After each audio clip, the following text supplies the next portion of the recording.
Why boxing? What really made me want to box is because at that time in England, it was illegal for girls to box. Michele Aboro, 7 times undefeated boxing world champion, founder of Aboro Academy and Lululemon Ambassador. I actually got diagnosed with cancer. If I was to die tomorrow, would I be happy with what I created here? No. How bad did it get? Stage 3. How do you get through it? It's the mindset that separates you from wallowing in it or just brushing yourself up and saying, okay, this is what I need to deal with. This is how I need to go on. What's the actual state of boxing right now? Are you seeing a real explosion of this culture? In China, you had some support from some really important sponsors, which one being Lululemon. How did that come about? it's all come from community, doesn't it? Their community came about to us when we first opened Aboro Academy, and they were just interested. In the West, there's not many places where you would go and sign an ambassador that is 50 years of age. You're 50? I'm 57 actually. Wow. What advice would you give to someone that's thinking about getting into boxing, or maybe they're going through a hard time? Would you see boxing as the potential outlet?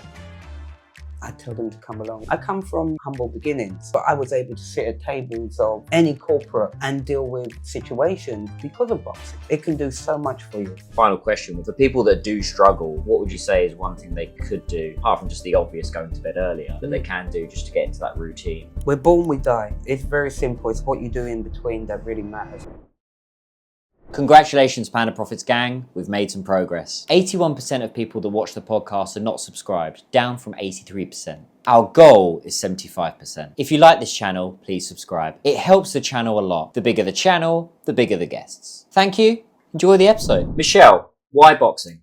Why not? No, I think it was because of my first initial interaction as a kid. I grew up in Beckham, and in the area of where my mum lived, there was 3 boxing gyms. There was the Henry Cooper, the Thomas Beckett, and the Lynn.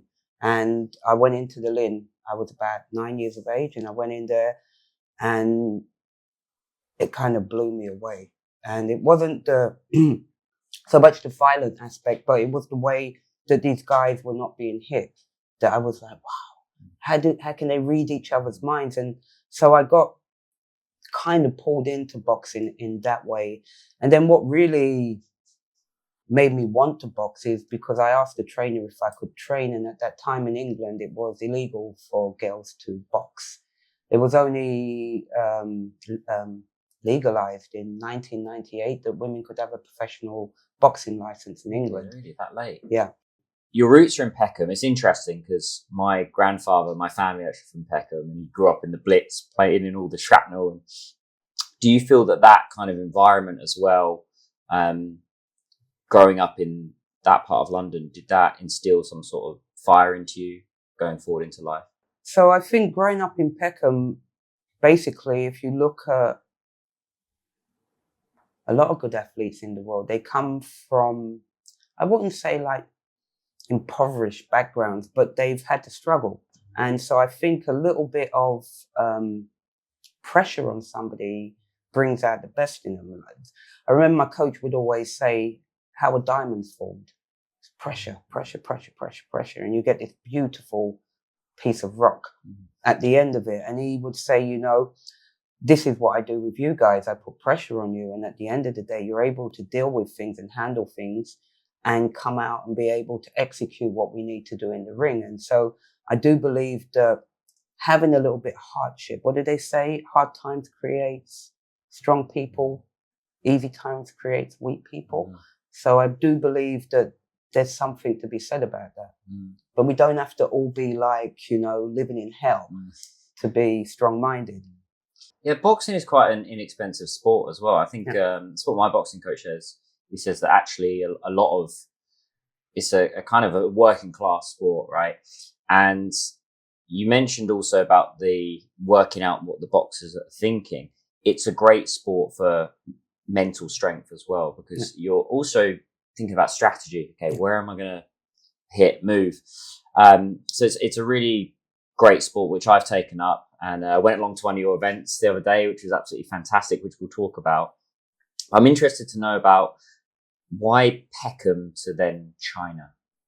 Well, it's been a long journey, actually. It was Peckham, then it was Holland, then it was Germany, Croatia, back to Germany, Holland, then to China. So I boxed around the place, and my boxing career, my professional boxing career, really started to kick off in Germany because, to tell the truth, the Germans, when it came to women's boxing, were more advanced than anybody else out there at the time. In the early 90s, mid 90s, 2000s, they were really promoting women's boxing. You know, I was fighting on the undercard of the Klitschko's and people like this, whereas in the rest of the world, you know, you had the Christy Martins that was allowed to fight. I think she fought on the undercard of Tyson, and this blew up. But in Germany, they were not just having one or two, they were having, you know, hundreds of female boxing fights on the undercard of their major fights. So that's why I ended up in Germany. And then why China? China, because actually I came out here to visit a friend, Muska, who is now my wife, and she was out here writing a book. She's Cantonese origins, but was born and grew up in Holland, about how women are seen in traditional Chinese culture, about generations. So I came out here to visit, first of all.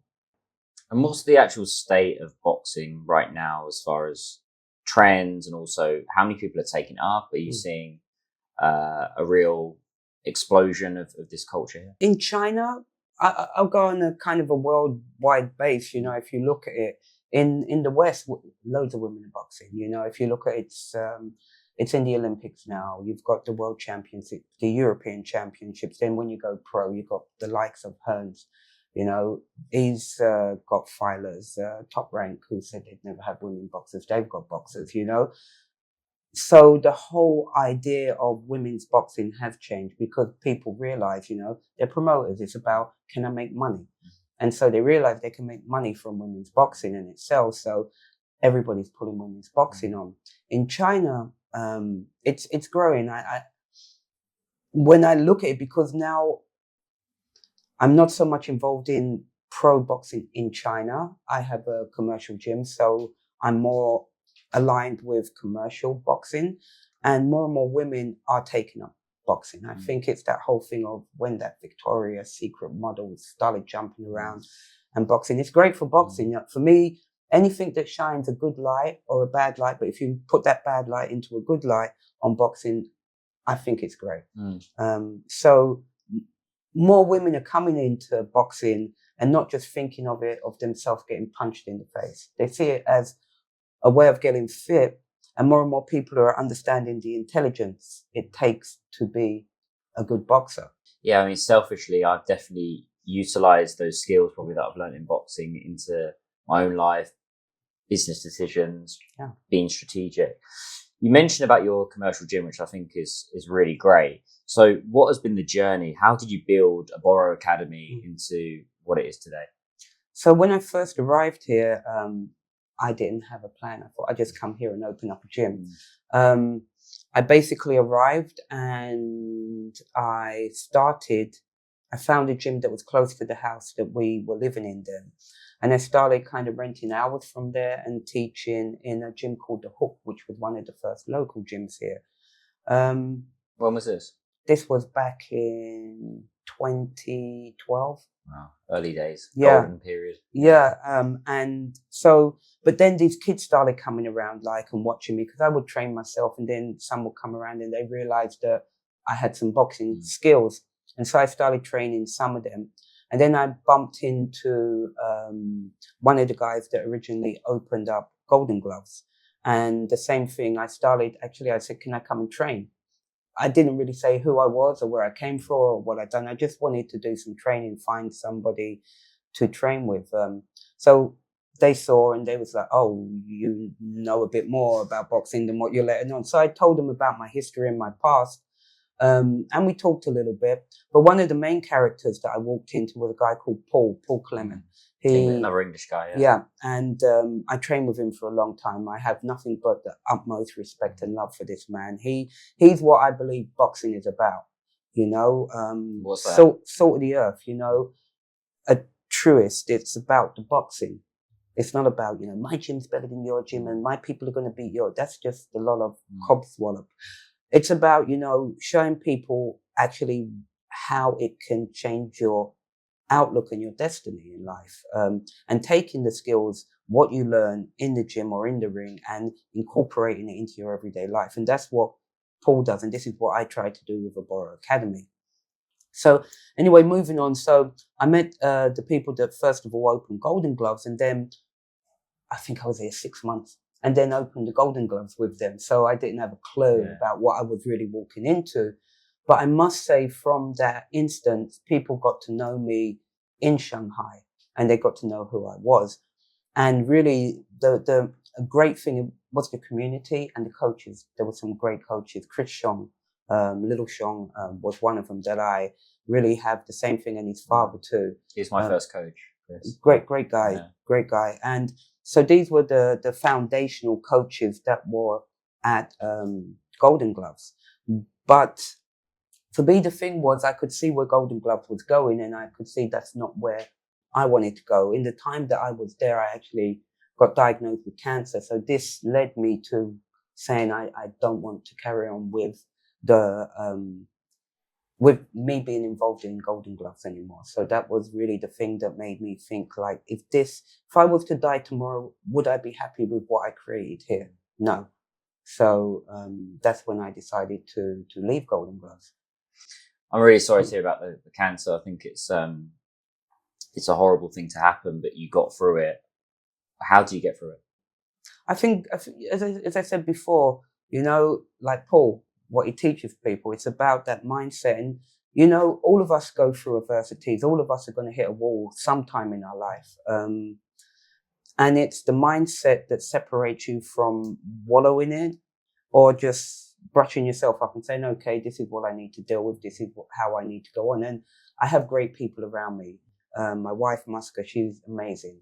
And just to have these people in your vicinity change your perspective on yourself. Even though you've got all the mindset in the world, you're this strong, and you feel like crap some days, and everything feels, especially after you've done chemo, your hair's dropped out, you've got ulcers in your mouth everywhere, and you just think, oh. And I was in China. Everybody was telling me, go home, like come home and get it. But I thought if I would leave China and go back to Europe, I wasn't going to come back here. So that's when I decided I'd stay here and go through treatment here. How bad did it get? Was it stage 4? Stage 3. It was stage 3.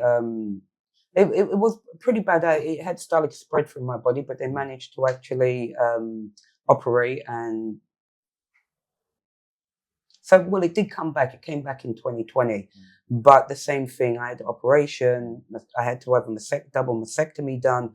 And so far, 4 years down the road now, I'm feeling okay. And I really am that kind of person, like mindset. If that's my destiny to die of cancer, then I will. But if it's not, then I won't. So I'll carry on doing what I've set my mind to do today. And whatever happens tomorrow, I have no real big control over. It's amazing. I think it's a really incredible story and a testament to you. And thank you for sharing, because I think there's a lot of people going through those kind of struggles right now, and you've obviously got you got the great sport that helped you, but also that people around you and that support system.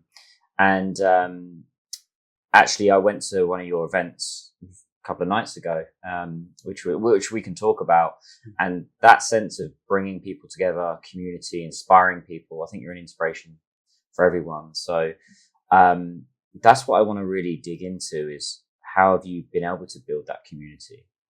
I think it's just the point of that we're very transparent, and boxing for us is the main point of it. It's not taking boxing to make ourselves look good, in a way like, yeah, we do this, we got this, but no, it's a gym, everybody's work. It doesn't matter who you are, what walk of life you're from, really you're invited to come and train at Aboro, and people start to realize this. And it's just come around the people that work with us, our team, they love boxing. you know, so they hang out with the members. It's like, it's just really beautiful to see how it's just evolved over time. It's not like we had this plan, this is what we're going to build, this is how it's going to go, but it's just evolved by itself naturally over time. And we have some really amazing members there. Yeah, and I noticed that it was all different walks of life, not just the audience, but also the boxers, right? Yeah. It was people, it was men, it was women, it was different heights, different shapes. And one thing that really stood out for me was there wasn't a nastiness there. There was a real idea of aftercare as well. I mean, one particular gentleman got knocked down, and there wasn't a yay, he's knocked down. It was more a, is he okay? Yeah. Which I was quite surprised at. And is that quite common, do you find, with boxing events here? Do you find that there isn't a, yeah, he got knocked down, he's won? It's more, let's make sure everything's safe and there's everyone's okay. For us, it's about community. As you saw, Chris was there. He's from Golden Gloves time. And so it's not a point of like, I don't like burning bridges. I want to build connections along the way. And so for me, the thing is, if we can work together, all of these common gyms can work together with the pursuit of getting our members to be able to compete, because that's what you want to do. If you train, you want to see if this really works in a safe environment where they realize their coach and the people that are put on the promotion are not there for anybody to be seriously injured. You know, you're going to fight. You're going to want to go there and give it your everything. So this is really what I would like to build with these amateur boxing competitions. Do you know, the really interesting thing was there was a lot of kids there, a lot of babies actually. Yeah. And usually, I was speaking to some parents, they said usually when my kid's crying or causing a show, I should give them the phone.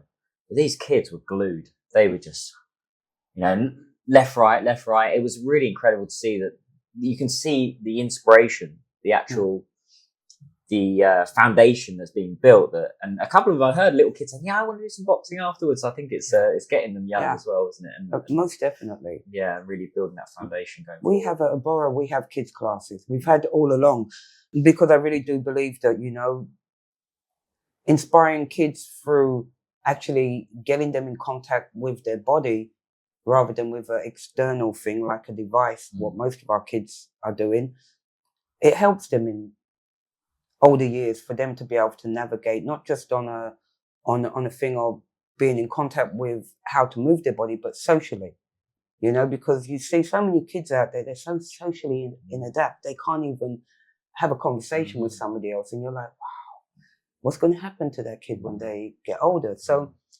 I think things like this, these kind of get-togethers where it's community-based and everybody's there. You know, where I grew up in Beckham, we had a community centre.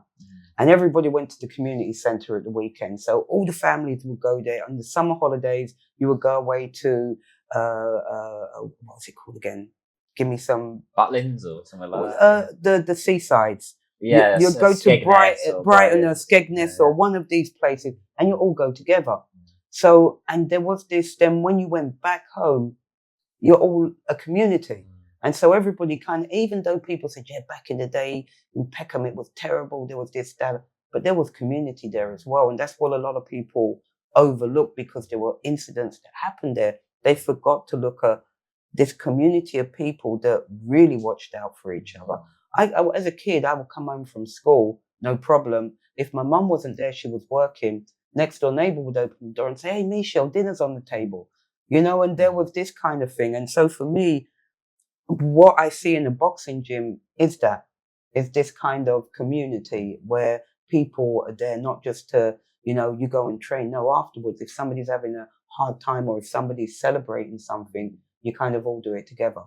It's quite poignant to see the discussion going on as well. This idea of debate. So in the crowd, kids, adults, who won? Why? Why do you think they won? Who are you supporting? And it was really refreshing to see, I would say, that there was the enjoyment, but there's also the discussion. And it was almost, you could see families there that probably don't usually have a discussion about things, discussing, you know, who do you think, well, why do you think I disagree? It was really, really great to see. And I think it was, the effect that event had was really just telling, just as a bystander, to, you know, sit at the back and see what was going on and really kudos to you and the team, because it was a fantastic event. The team done a great job. Yeah. They really did. You had some support from some really important sponsors, which one being Lululemon, which is, I've discussed many times in this podcast. It's a phenomenon here with what they're doing offline, online, but also their community. How did that come about, and what's been the journey with them? Yeah, so as you said, it's all comes from community, doesn't it? It's this. I think for this podcast, that's the underlying thing, is community. Their community came about to us when we first opened Aboro Academy. And they were just interested, and I didn't understand, because I'm like, I'm not going to wear leggings. So, you can't give me them. You can give them to Musker or somebody. Yeah. But they were just genuinely interested in us and what we were doing with our community, because for them, it was one of the first times that they was like, a boxing gym, and it's so inclusive. Anybody can come here. There's girls here. There's 2 women actually running it. And for them, it was kind of mind blowing. So over the years, we've slowly but surely became, really, really close. I ambassadored for them, and now basically I'm one of their city ambassadors and China ambassadors, which has been a great journey over the past 8 years. So how did that partnership originally start? Was it they saw you boxing and they came along, and then it evolved into, right, we start you off as because you're almost like their influencer, right? You've actually grown into one of their main influencers, and you're alongside Jialing as well, who's also mega star here in China. So how did that really come about? Was it purely they saw you boxing and then it just moved from there? Well, they saw what we was doing with Aboro Academy. I don't think there's a lot of people that have seen me boxing in China. On videos and stuff, yeah, but I mean, because I train early in the morning for myself, and then afterwards I work. Yeah. But they would come along, and I would do events with them, do events for Lululemon, do, sweat. And it just became this relationship, and they saw, the thing that they saw, that we were real. We weren't trying to bullshit anybody. We weren't trying to be something that we're not. And we were genuine. And I think that's what they really liked about us, is that, where in the West there's not many places where you would go and sign an ambassador that is 50 years of age. You're 50? I'm 57, actually. Wow. Incredible. There's not a lot that would do that. But because of how we have grown over the years, and how they have seen what we do and our mindset and what we're really trying to do, and how we're trying to get there, and who we try to bring along with us, and the foundational stuff that we do and the outreach stuff that we do, they really back this. They really see this as their core as well. And I think we have synergy in which transfers over. Yeah, and that's what I do like about that company, is they seem to not just be going for massive influence. Obviously, they've gone with Jialing, which we can talk about, but they're actually going for real grassroots local community and building out from there, which a lot of brands do miss as well, don't they? They tend to just come in. It's very corporate. It's very just big, flashy, and they in the first years were very much under the radar. Really working with coaches, and it's an interesting one.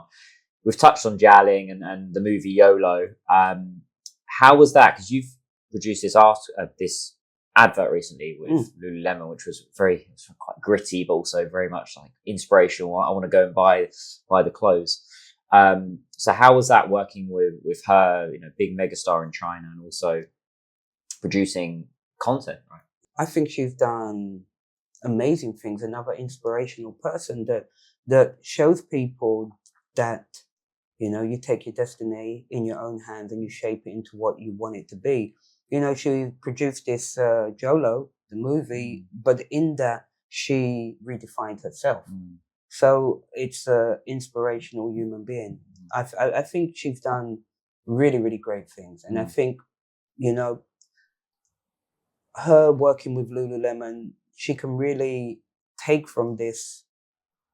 As I said before, what we did is that they're real. It's not this Gucci Prada kind of thing, It's really is community, grassroots, about the people.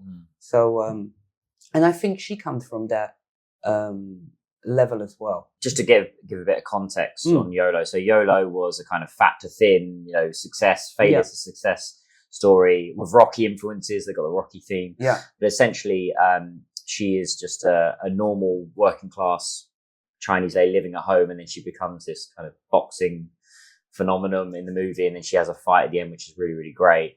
A real underdog story, that would be the best way to describe it, and a real inspiration. How much influence has that movie in particular had, let's say, on your business? Do you find that you get a lot of people coming saying, hey, I saw that movie and now I wanted to replicate what Jia Ling has done? Yeah, there's only one Jia Ling. Yeah. And that's the reality of the situation, A lot of good and bad has come from that movie. A lot of women have come into Aboro and they realize what it takes, the sacrifice to be able to change your habits, because that's what it's about, changing your habits and being able to put the training first. Other people have come in and they think that you press a button and everything is done, which is far from the reality. I think it's beautiful because the movie is not just about the boxing. The movie is about a woman going through life and all of the crap that a lot of women have to go through in life. How you look, what you do, what you wear, Instead of people just saying you've got a great personality and we really like who you are, you got a great, and I think this is what the movie done. It just really shone out the points of it's not about how you look, it's about what you do. And I think that is really important, because the thing for me too, in the beginning, when I was growing up, I was really like, I look weird. I'm just I do weird things. I'm a gay woman. I'm a black mixed race woman. In the time when I was growing up, mixed race was, not the thing. There was a lot of problems growing up. Being gay, there was a lot of problems growing up. So I had a lot of issues to say about myself and my projection and how people thought about me, but in my journey and my growth as a person, boxing really helped me to center myself and not to worry about what other people thought about me. It wasn't my problem, it was their problem and their projection. And I think this movie has this, and there's some remnants when I see this movie of me growing up as a kid and having all this judgment and all of this pressure and how I should look or what I should be. And then at the end of it, just saying, it's not my problem, it's your problem. You got to deal with that, If I take it on, then I'm dealing with it. But if I just push it away, it's not my problem. What advice would you give to someone that's thinking about getting into boxing, or maybe they're going through a hard time? Would you see boxing as the potential outlet? I tell them to come along. It's, boxing, not just going and training, but maybe just come in and hang out. As we say to a lot of people, come and have a coffee. You don't have to box initially, but, come over and have a look, sit down, see what we're doing and how we do it. It really does shape people's attitudes about themselves. It shows them, the person that has the big ego, knocks them a little bit. It makes them realize they're not as great as they think they are. And the person that is humble, it makes them realize, that, wow, they're capable of doing a lot more than they believe they could do. So it does bring you on the same playing field. I always said this, like growing up, I come from, humble beginnings. But I was able to sit at tables of, any corporate and deal with situations because of boxing, because of it giving me that status in life. So it can do so much for you. So come along. Humility is a big one. I think when I started boxing, it was, feet all over the place. Not in my boxing coach. No, you got to change it. It's a big one, and it really does ground you. And you need that in life sometimes. Yeah, you are not the bee's knees. You need to be knocked down and then get up again. So I think it's really amazing. What do you see as the future with Aboro? I know you've got some events coming out. You're going to Hawaii soon. So Tell us more. Years ago, actually one of our third members when we first opened, he was a Zen priest. And when we first opened Aboro, we done a lot of Zen boxing, we called it. So we done a Zen meditation for 45 minutes, then we would box for an hour. And we've brought it into a program called Zen Boxing. This is something, the second time we will deliver it in Hawaii, because I do believe boxing is Zen and Zen is boxing. If you really are deeply into boxing, you know that there is this state of peace in the chaos. And that's what we're all trying to find in our everyday life, with meditation, with mindfulness. And a lot of people don't realize, they look at this violent sport, but this sport can bring you into a state of total peace and serenity. And so we're able to, bridge the two and have this very intensive training in this beautiful place in Hawaii. And it really does work. So this is a project that is ongoing and will be ongoing. We go to Auckland in California as well to do a smaller one while we're out there. And in China itself, this year and next year, we will be bringing new projects and programs into the Aboro family. You mentioned earlier about you wake up early. Right? I wanted to ask you about this. What time do you wake up? 5. 5. I'm also a 5 a.m. so I do like to wake up at that time. Do you think waking up at 5 a.m. does make a big difference on your business? Yes or no? Most definitely. And why? For me, when I wake up at that time, I have a kid as well. I've got a 7-year-old kid. We have, I walk my dogs. I walk around Suzhou Creek, and I'm able to just get my mind working and see how I want to plan out my day and what I want to do. And I'm at the gym at 6 o'clock. So inside of that environment, I'm able to have my ideas flowing. And normally in the early hours of the morning, that's when I'm testing out programs by myself. That's why I say a lot of people don't see me train, because I'm always there in the morning training by myself or doing things by myself. And yeah, it enables me to have a jump start ahead of everybody else. That one, the early bird catches the worm, is such a true saying. And I think that form of dedication on your life, giving yourself that present, is important. I totally agree. And I just feel like you've got more time, right? Everyone's always saying that I'm busy, don't have any time to do anything. You wake up at 5 a.m., you've got an extra 2-3 hours. That's what I'm always telling people. And you can do extra things. Yeah. If you can train. You can train. You can be on a treadmill. You can do a little bit of, foam work if you really need to, do your stretching, everything. I don't know about you, but I get a lot of inspiration. It's almost like when I wash up or I'm in the shower, that gym time, that's my zen when I come up with this idea. And it's really great. And I have a final question, which would be for people that do struggle, because I get it all the time. Oh, that's far too early, 5 a.m. But they want to wake up at that time. Yeah. What would you say is one thing they could do, apart from just the obvious going to bed earlier, that they can do just to get into that routine?